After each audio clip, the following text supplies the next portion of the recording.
ಚಳ್ಳಕೆರೆ ತಾಲ್ಲೂಕಿನ ನಾಯಕನಹಟ್ಟಿ ಹೋಬಳಿಯ ತಿಮ್ಮಪ್ಪಯ್ಯನಹಳ್ಳಿ ಗ್ರಾಮ ಪಂಚಾಯಿತಿ ವ್ಯಾಪ್ತಿಯ ರಾಮಸಾಗರ ಗ್ರಾಮದಲ್ಲಿ ಆಲಿಕಲ್ಲು ಮಳೆ ರೈತರ ಬದುಕನ್ನೇ ಅಕ್ಷರಶಃ ಮಣ್ಣುಪಾಲು ಮಾಡಿದೆ. 5 ವರ್ಷಗಳ ಶ್ರಮದಿಂದ ಬೆಳೆಸಿದ್ದ ದಾಳಿಂಬೆ ತೋಟಗಳು ಕ್ಷಣಾರ್ಧದಲ್ಲಿ ನೆಲಸಮವಾಗಿದ್ದು, ರೈತರು ಕಣ್ಣೀರಿನಲ್ಲಿ ಕೈತೊಳೆಯುವಂತಾಗಿದೆ. ರಾಮಸಾಗರದ ರೈತರಾದ ಕಾಟಯ್ಯ, ಟಿ. ತಿಪ್ಪೇಸ್ವಾಮಿ, ಪಾಪಮ್ಮ, ಕಾಮಸೂರಯ್ಯ, ತಿಪ್ಪೇಸ್ವಾಮಿ, ಬುಡ್ಲಿ, ಪಾಲಯ್ಯ ಹಾಗೂ ತಿಪ್ಪಯ್ಯ ಸೇರಿದಂತೆ ಹಲವರು ಸುಮಾರು 18 ಎಕರೆ ಪ್ರದೇಶದಲ್ಲಿ ಗುಜರಾತ್ನಿಂದ ತಂದ ಉತ್ತಮ ತಳಿಯ ದಾಳಿಂಬೆ ಸಸಿಗಳನ್ನು ನೆಟ್ಟು 5 ವರ್ಷಗಳ ಕಾಲ ಅಪಾರ ಶ್ರಮ ಮತ್ತು ಲಕ್ಷಾಂತರ ರೂಪಾಯಿ ವೆಚ್ಚ ಮಾಡಿ ಬೆಳೆಸಿದ್ದರು.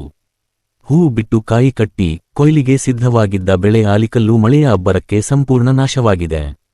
ಈ ರೈತರು ತಮ್ಮ ಸ್ವಂತ ಬಂಡವಾಳದ ಜೊತೆಗೆ ಹೆಚ್ಚಿನ ಬಡ್ಡಿಗೆ ಸಾಲ ಮಾಡಿ ಸುಮಾರು 40 ಲಕ್ಷ ರೂಪಾಯಿಗೂ ಅಧಿಕ ಹಣ ಹೂಡಿಕೆ ಮಾಡಿದ್ದರು. ಈಗ ಬೆಳೆ ಕೈತಪ್ಪಿರುವುದರಿಂದ ಸಾಲ ತೀರಿಸುವುದು ಹೇಗೆ ಎಂಬ ಚಿಂತೆಯಲ್ಲಿ ಅನ್ನದಾತರು ದಿನ ಕಳೆಯುತ್ತಿದ್ದಾರೆ. ಘಟನೆ ನಡೆದ ಬಳಿಕ ಕಂದಾಯ ಹಾಗೂ ತೋಟಗಾರಿಕೆ ಇಲಾಖೆ ಅಧಿಕಾರಿಗಳು ಸ್ಥಳಕ್ಕೆ ಭೇಟಿ ನೀಡಿ ಬೆಳೆ ಹಾನಿ ಪರಿಶೀಲಿಸಿ ಸರ್ಕಾರಕ್ಕೆ ವರದಿ ಸಲ್ಲಿಸುವುದಾಗಿ ಭರವಸೆ ನೀಡಿದ್ದಾರೆ.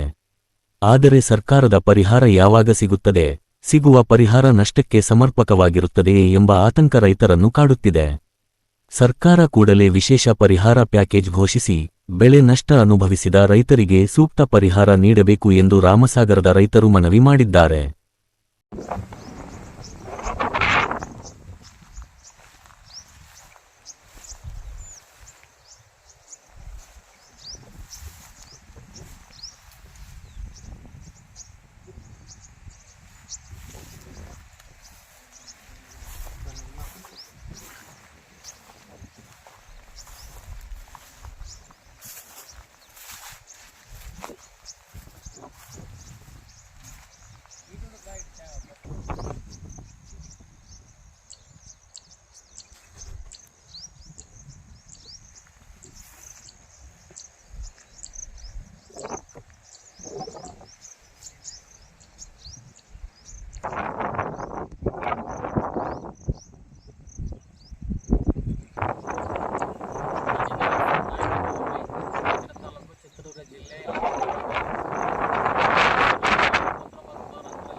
ನಂದು ಬಂದ್ಬಿಟ್ಟು ಇದು 5 ಎಕರೆ ಜಮೀನಲ್ಲಿ ಈಗ ನಾನು ಗಿಡ ಗುಜರಾತಿಂದ ತರಿಸಿದ್ದೆ. ಈ ಗಿಡ ಹಾಕಿದಾಗಲಿಂದ ಇಲ್ಲಿವರೆಗೂ ನನಗೆ ಸುಮಾರು ಈಗ ಒಂದು 40ರಿಂದ 50 ಲಕ್ಷ ರೂಪಾಯಿ ಖರ್ಚಾಗಿದೆ 3 ವರ್ಷದಿಂದ. ಹಾಗಾಗಿ ಮೊನ್ನೆ ಬರ್ತಕ್ಕಂಥ ಮಳೆ ನನಗೀಗ ಮಳೆ ಬಿದ್ದುಬಿಟ್ಟು ಆನೆಕಲ್ಲು ಬಿದ್ದುಬಿಟ್ಟು ನಾನೀಗ ಸುಮಾರು ಒಂದು 50 ಲಕ್ಷ ರೂಪಾಯಿ ಖರ್ಚು ಮಾಡಿದ್ದೀನಿ. ಈಗ ನನಗೆ ಮೆಡಿಸಿನ್ ದುಡ್ಡು ಬರ್ತಾ ಇಲ್ಲ ಇದರಲ್ಲಿ. ಈಗ ಹಂಗಾಗಿ ತುಂಬ ನಷ್ಟದಲ್ಲಿದ್ದೀನಿ. ಇನ್ಸೂರೆನ್ಸು ಕಟ್ಟಿದ್ದೀನಿ.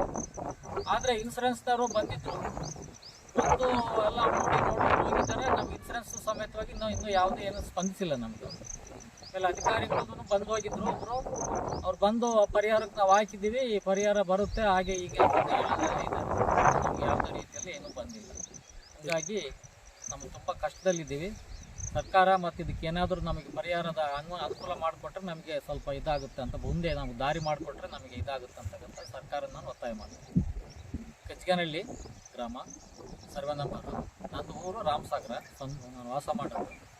ಜಮೀನು ಗಜ್ಗನಹಳ್ಳಿ ಜಮೀನು. ತಮ್ಮ ಹೆಸರು? ಕಾಟಯ್ಯ.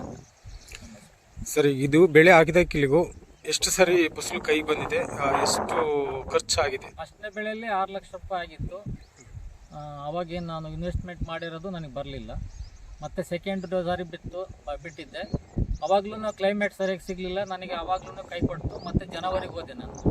ಅವಾಗ ಎಲ್ಲ ಡ್ರಾಪ್ ಆಗಿಬಿಡ್ತು, ಮಗ್ಗು ಸೆಟ್ ಆಗಲಿಲ್ಲ. ಅವಾಗ ಒಂದು 4-5 ಲಕ್ಷ ಖರ್ಚು ಮಾಡಿದೆ. ಅವಾಗಲೂ ನನಗೆ ಲಾಸ್ ಆಯಿತು. ಮತ್ತು ಜನವರಿಗೆ ಸೆಟ್ ಮಾಡೋಣ ಅಂತ ಹೋದರೆ ಜನವರಿಲಿ ನನಗೆ ಮತ್ತೆ ಇದು. ಸರ್, ಈಗ ಮಾರ್ಕೆಟಲ್ಲಿ ಏನು ರೇಟ್ ನಡೀತಿದೆ ಒಂದು ಕೆಜಿ? ಮಾರ್ಕೆಟಲ್ಲಿ ಈಗ 130, 140, 150, 160 ಇತ್ತು ಒಳ್ಳೆ ಮಾಲ್.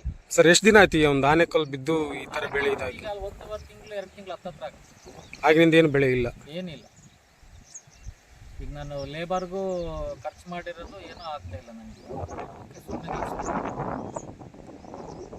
ನಿಮ್ಮ ಪ್ರಕಾರ ಎಷ್ಟು ಅಂದಾಜು ವೆಚ್ಚದಲ್ಲಿ ಖರ್ಚು ಬಂದಿದೆ ಸರ್ ಇದಕ್ಕೆ? ನನಗೊಂದು 30, 35, 40 ಲಕ್ಷ ರೂಪಾಯಿ ಆಗಿತ್ತು. ಸಾಲ ಮಾಡಿ ಎಲ್ಲ ಹಾಕಿದ್ದೀವಿ. ಬ್ಯಾಂಕ್ಗಳೆಲ್ಲ ಸಾಲ ಮಾಡಿ. ಸರ್ಕಾರದ ಅಧಿಕಾರಿಗಳು ಯಾರಾದರೂ ಭೇಟಿ ಕೊಟ್ಟರು ಜಮೀನಿಗೆ? ಏನಂದ್ರೆ ಸರ್? ಅವ್ರು ಬಂದರು, ಎಲ್ಲ ನೋಡ್ಕೊಂಡು ಹೋದರು. ಆಯಿತು, ರಿಪೋರ್ಟ್ ಎಲ್ಲ ಹಾಕಿ ಕಳಿಸ್ತೀನಿ ಅಂತಂದು ಹೇಳಿ. పండ్లు ಸ್ನೇಲ್ ಪಂಡ್ಲು